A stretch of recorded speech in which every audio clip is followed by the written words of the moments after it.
அமைப்புகளுக்கு ஆதரவாக கருத்து பதிவிட்டு வந்த வங்கதேசத்தைச் சேர்ந்த 6 பேர் கைது செய்யப்பட்டுள்ளார்கள். இது தொடர்பான கூடுதல் விவரங்களை நம்முடைய செய்தியாளர் பாலாஜி பாஸ்கரிடம் கேட்கலாம். பாலாஜி பாஸ்கர், என்ன காரணத்துக்காக அவர்கள் கைது செய்யப்பட்டிருக்கிறார்கள்? கைது செய்யப்பட்டுள்ளவர்கள் யார் யார்?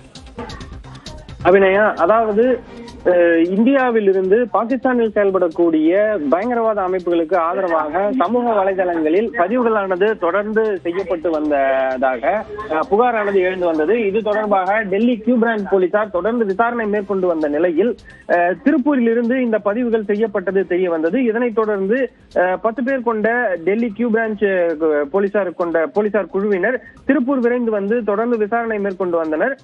இந்த விசாரணையில் ஊத்துக்குளியைச் சேர்ந்த 2 பேர் மற்றும் திருமுருகன்பூண்டியில் 1 மற்றும் பல்லடத்தில் 3 பேர் என 6 பேர் கைது செய்யப்பட்டனர். இவர்களிடம் விசாரணை மேற்கொண்ட பொழுது இவர்கள் அனைவரும் அதாவது பங்களாதேஷ் பகுதியைச் சேர்ந்தவர்கள் என்பதும் இவர்கள் திருப்பூரில் முறைகேடாக தங்கி பனியன் நிறுவனங்களில் பணியாற்றி வந்ததும் தெரிய வந்தது. எந்த விதமான ஆவணங்களும் இல்லாமல் இவர்கள் திருப்பூரில் தங்கி முறைகேடாக பனியன் நிறுவனங்களில் பணியாற்றி வந்திருக்கக்கூடிய சூழ்நிலையில் இவர்கள் பாகிஸ்தானில் செயல்படக்கூடிய பயங்கரவாத அமைப்புகளுக்கு ஆதரவாக சமூக வலைதளங்களில் பதிவிட்டதும் தெரிய வந்திருக்கிறது. இதனைத் தொடர்ந்து இவர்களிடம் இருந்து 8 செல்போன் மற்றும் 16 சிம் கார்டுகள் பறிமுதல் செய்யப்பட்டிருக்கிறது. மேலும் இவர்கள் போலியான ஆதார் கார்டுகளை பயன்படுத்தி திருப்பூரில் தங்கி இருந்ததும் தற்பொழுது தெரிய வந்திருக்கிறது.